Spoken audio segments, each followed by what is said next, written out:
Hey guys, it's Dr. Keck at the Sports Pod with Dr. Jakes. And today, oh yeah, Dr. Jakes. And today we are going to go over a full body CARS flow. So, what is a CAR? We've talked about this a lot before. If you've watched our other videos, you probably have a little bit of an idea. But basically, we are going to take our one single joint in our body through its entire range of motion, but we are isolating that single joint. So as we go along, I'll kind of talk about other muscles and other joints that you might try to recruit in the act, like when you're going through the CAR of the neck or the shoulder or the hip. But yes, we're going to be isolating that muscle, really taking our time, controlling each movement, and really just waking those joints up. CARS can be great for diagnostic purposes because it can also tell you where you have deficiencies, but it's also very therapeutic because it's taking those joints through their end range of motion, their full range of motion. So we're going to start from the top and basically just work our way down. So Dr. Jakes is going to be our lovely model here, and we're going to start with neck CARS. So important things in the neck CARS, you want to start in a chin retracted position, and then he's going to go down into what we call flexion. From here, he's going to move. Good, yep, he's gonna rotate. So he's trying to get his chin as far over his shoulder as he can. He's gonna move back to center. Then he's going to ear to shoulder, up to the ceiling, down and around. And then we go the other way. So you're gonna rotate to the left, come on back, ear to shoulder, chin to ceiling. Good. Dr. Jakes is gonna keep going. I'm just gonna talk a little bit about the neck CAR in particular. So, as he goes into what we call lateral flexion, it's common for you to want to try to recruit your shoulders. So it's common for this kind of stuff to happen. We don't want that to happen. So it's okay if you're asymmetric. It's okay if on one side you can go super far, your ear can almost touch your shoulder, and on the other side you're like, I can barely move. It's totally fine. Just spend a little bit more time on that part where you can't really get there. Another thing is, these exercises might cause a little bit of cramping or may have a little bit of ratchetiness to them. They're not quite as smooth as you think they should be. Also totally fine. We're just exploring new ranges of motion that your body isn't really used to, which is fine. All of these things are fine. What's not fine is like some excruciating pain or like something like that where it's like a 10 out of 10 pain or even like 8 or 7 out of 10. Probably not good. But it should be normal to be uncomfortable. And we're just going to do 10 of these. Is that what the kids call ratchet? Yeah, ratchet. Cars? Yeah, cars are ratchet. Ratchety, you know, like those little things. Maybe that's not the word I was supposed to be saying, but something like that. What number are you on? Okay, perfect. So that is your neck CAR. And I want you kind of taking notes because we're gonna run through this 2 times. So the second time you should be kind of feeling it out and trying to get deeper into those ranges of motion where you maybe weren't quite there the first time. Okay, the next thing we're going to do is that thoracic spine. So what is your thoracic spine? It's that, if you want to turn to the side here, it is everything from about here in between those shoulder blades all the way down to here. So a lot of people lack motion here, especially in that extension position, because as human beings, we sit like this all day. So what we're gonna do, he is going to be holding on to something. This is going to be what he's going to basically fulcrum over.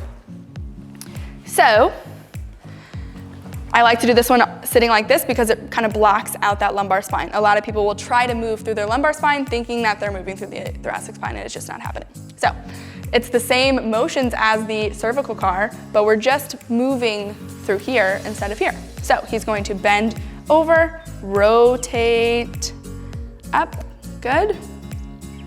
Yeah. Good. And the other way.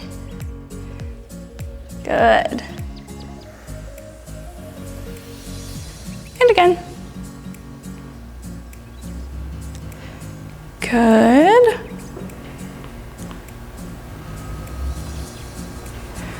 So I have this block here, one, because he can kind of use that as his fulcrum that he's going over, but also I want him really squeezing into that. I want him what we call irradiating into that block. So basically taking everything and just pulling into it and trying to get a little bit further into each of those ranges of motion through kind of just really putting pressure into that block, if that makes sense at all. Good. Again, normal to feel crampy, normal not to have a fantastic range of motion, normal not to be able to like bend in half. That's totally fine. You gotta start somewhere.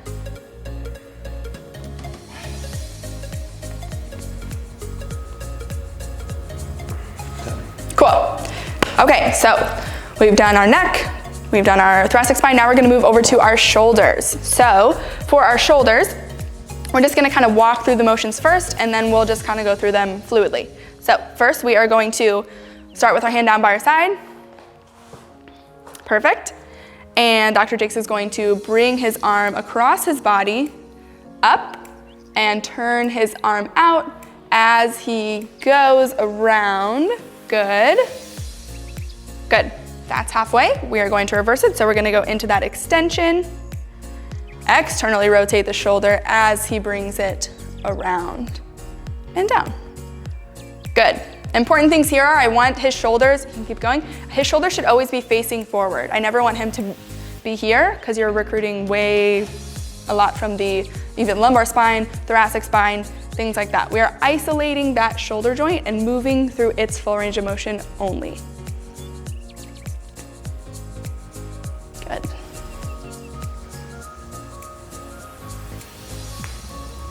Nice. If you want a little bit of feedback to see if you're doing this correctly, you can have this arm kind of up against a wall, because then as you're going through it, if you can see the wall, you're probably not doing it quite correctly. So I really just want you, if you need to look in the mirror or something like that, we should be moving through that shoulder joint only.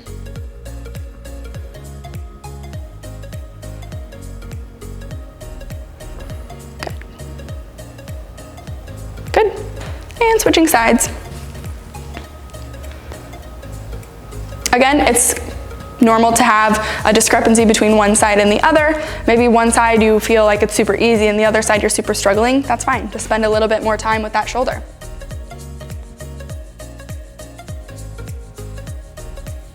Good. Next up. Yes, so sometimes if you are lacking a little bit of range of motion in the shoulder, you'll try to recruit it from the trap or the neck. You're like thinking, oh, if I do this, it's going to. Probably not. It's not going to help you get more range of motion in the shoulder. So it's important that everything else stays still. We are completely isolating that shoulder joint, moving nothing else.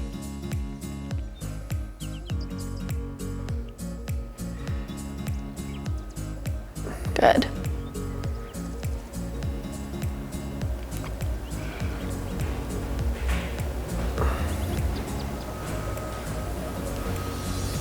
Woo. Okay. Yeah. Good. All right. So again, take a little bit of notes. Where did you kind of have some sticky spots? Where do you need to spend some more time? The next thing we're going to do is our lumbar spine. So this is kind of like the jump on it dance. We're basically just going to try to get that lumbar spine moving in all of its directions. We're going to start like by going in a box, basically. So we're going to go forward first. Good. And then over, back, another side, and forward, and then you just switch it. When do we jump on it? At the end, you can spin in a circle. Good. This one is just kind of a nice fluid motion. Once you really start to feel it, you can kind of move it more in a round circle. But right now we're kind of focusing on going each direction.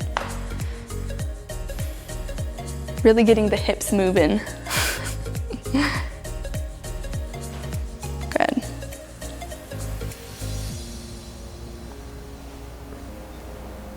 Do you think Shakira is good at hip cars? I'm sure that she's the best at hip Low cars. spine. Yeah. Lumbar spine. Yeah. She probably is great at them. Cars are awesome because they just really get each joint. You can wake the joint up, show the joint what it's capable of, see where you have deficiencies in the movement of the joint. There's just so many good things that come from doing cars.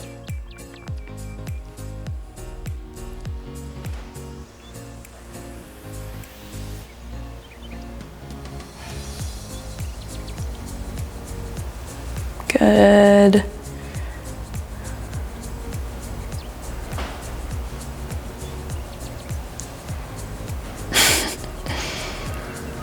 If you want to see some great spinal waves, talk to Dr. Hogan. He's got all the spinal waves. Okay, so moving down, we are going to go into some hip cars. If you've been to the sports pod or if you've been watching our videos, you know that sometimes we do the hip cars standing up. Today we are actually going to do them laying on the ground. So laying on whatever side you'd like. Good. Yep, you can use that as a pillow. I'm going to actually grab another block for his hands. All right, perfect. And it's the same, it's going to look the same exact way as it would standing up, but we're just laying down. So we're going to start with this hip here. He's going to bring the hip all the way into flexion, so really trying to drive it up into his chest. Coming out into abduction, internally rotating it as he comes back into extension. So I'm blocking him here because I don't want any extension to come from that low back. It should be coming from only the hip. Good. And coming down. Good. Up, internally rotating, bringing it into extension. Good. And then we're going to externally rotate. And down. 2. We're going to do 5. Up. What if I'm having pinchies? Yeah, if you're having pinchies, that's okay. That's normal. We just gotta work through that. Again, those sticky spots are where we spend the most time at. Hips are gonna be crampy in most people. We don't ever really move our hips in anything except for like the forward motion here, when really they have so much more range of motion that needs to be explored. Good.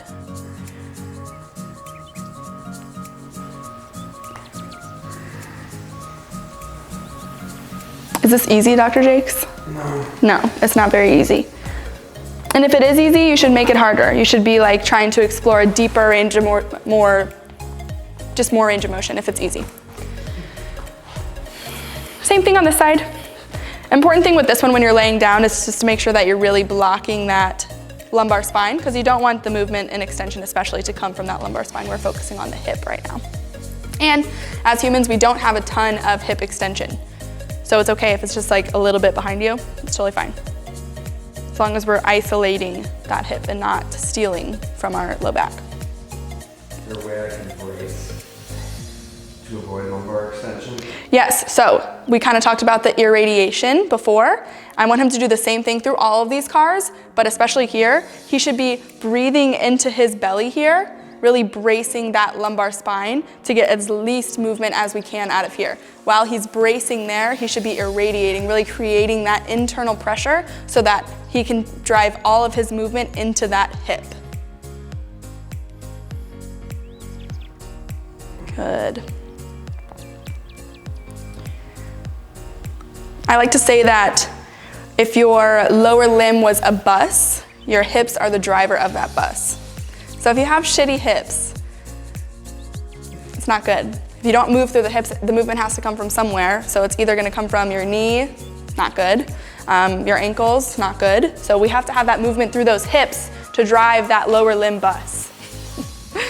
Okay, we are moving right along. We are gonna go into some ankle cars. So our next couple of cars are gonna be our extremities, which it seems super easy, but it's really not. So what we're going to do here, I like to sit like Dr. Jakes is sitting. He's going to pull his knee up here, good. And he has this hand here. It's basically just to make sure that he's not moving like his whole leg here. We should be isolating just this ankle here. So what he's gonna do, he's gonna start by pulling up his ankle into what we call dorsiflexion, good. And then he's going to turn it out. Let's move around this way first, good. And then down, point the toe, bringing it up. You can see some ratchetness. I got ratchet. He's got ratchet ankles. Yeah. These can be really crampy. That's okay. Good. 2.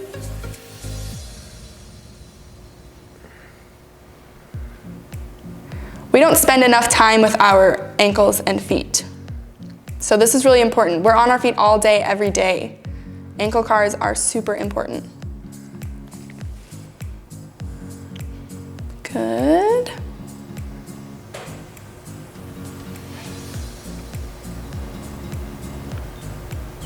There's probably gonna be one of these motions that you're like super crampy in. Again, just spend some more time there. I think that's 5. Good. Switch feet.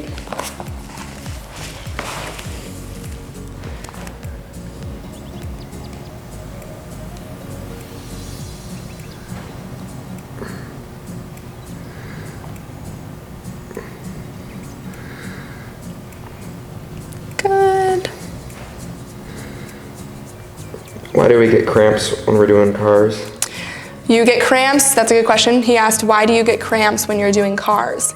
We are taking that joint through its full range of motion, and if your body isn't used to going into that range of motion, that's your brain being like, what are you doing? Why are you in this range of motion? So that just means you need to work on it. You need to get better in that range of motion, get stronger in that range of motion. That's why I was saying that cars are not only therapeutic, as we're using them right now to feel good, but they're also very diagnostic. We can get a lot of information from how somebody does a car. Okay. Now we're gonna move up and do the knee. So, same thing for the knee, but he's gonna hold underneath here. And basically, we do a lot of flexion, extension of the knee, but you actually have a little bit of rotation, tibial on your femur rotation. So we're gonna get that too. So as you can see, it's not very much. Do that again. You can see moving up here. That's what we're doing. We're just trying to get that knee moving. So we are going to start with our foot, just nice and regular foot. Yeah, okay. From there, he's going to straighten out his leg. Old regular foot. Regular foot. And then he's going to move move it into internal rotation, come down, externally rotate that foot or point it out, come back up. And then in that position, we're gonna go reverse it. So come down, internally rotate it, and come up. Good. So actually, if you put your other fingers on what we call the knee eyes, you can feel a little bit of rotation in that knee. And that's what we're looking for. Who's we? Me. The knee eyes. You've never heard knee eyes? I've never heard knee eyes before, but I like it. The knee eyes. The knee eyes. Yeah. Is the tibial tuberosity the knee nose? Yeah, the knee nose is the tibial tuberosity. You are correct. Awesome.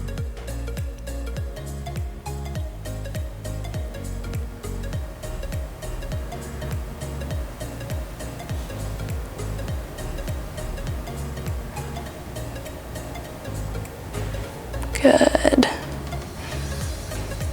Okay, and switching to the other leg. You can kind of get your own flow with these. You just want to be making sure you're hitting the external, so the foot pointing out and also the foot pointing in as you're going through that extension and flexion of the knee. You can really hit your own pattern, whatever feels good to you. Again, this is your cars, your body. Make it what you want it. Just make sure you're hitting all of those important motions of each joint.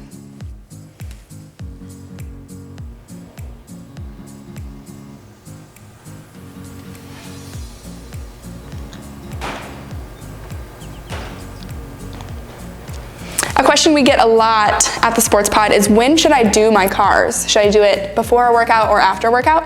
I'm actually a huge advocate of doing both. I think that before a workout, cars are great to wake up that joint, really get that joint moving, explore that range of motion in that joint. But it shouldn't be like you're training that joint then. You're just kind of waking it up. And then after your workout, I think it's important to try to get into a deeper range of motion. That's when you should really be pushing your cars and trying to get into that deeper range of motion. So that's my opinion on it. So I call them uncomfy cars, which are the ones you do at the end of a workout. And then you have your comfy cars, which are kind of what we're doing here.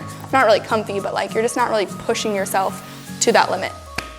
Okay, we have 2 more left. We're gonna go to the upper limb and we're going to do some elbow cars. Like the knee, we don't have a ton of rotation with the elbow. We do a lot of flexing and extending here when you're doing some bicep curls, but we also have rotation here. So just like the knee cars, it doesn't really matter what format you go in as long as you're getting into each of those ranges of motion. So we're gonna start here, come up, rotate out, come down,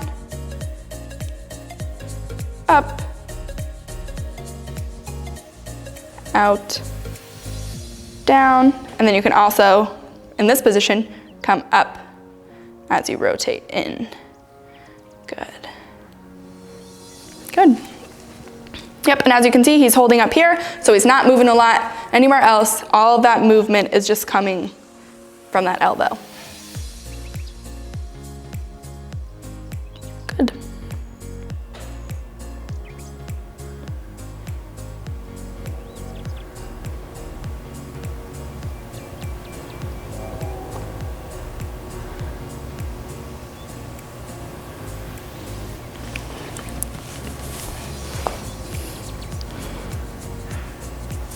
Great.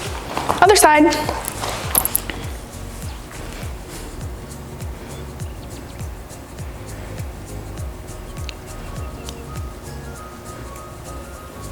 Good. Really trying to get that full extension on each of these. That's important too.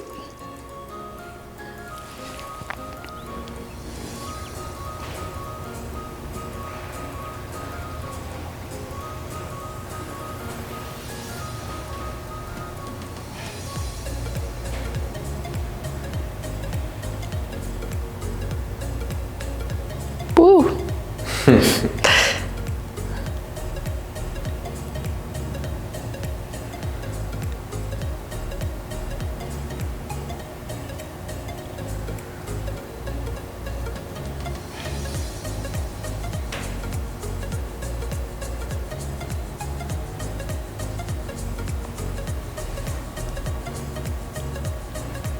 Okay, so lastly, but not least important, wrist cars. So same thing as we did with the ankle, it has the same motions. You can either do it with the fist or straight, it doesn't really matter. But holding up here, we're going to start into extension first. A lot of people lack extension. As you can see, mine sucks a lot. Coming out, moving it around. And the biggest circle, that's the way I always like to teach these, is like if your finger was a marker, you should be trying to make the biggest circle that you can each way. These are harder than you think. Really taking that wrist through its entire range of motion. Mine cramp a lot. Good.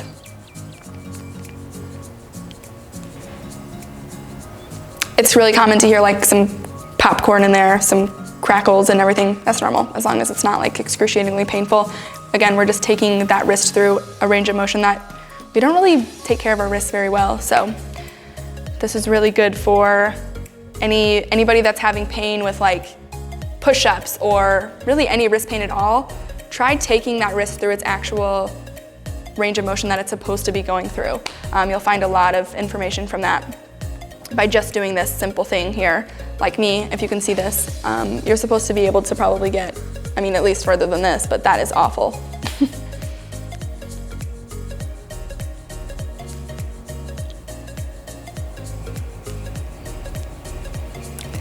Nice, nice.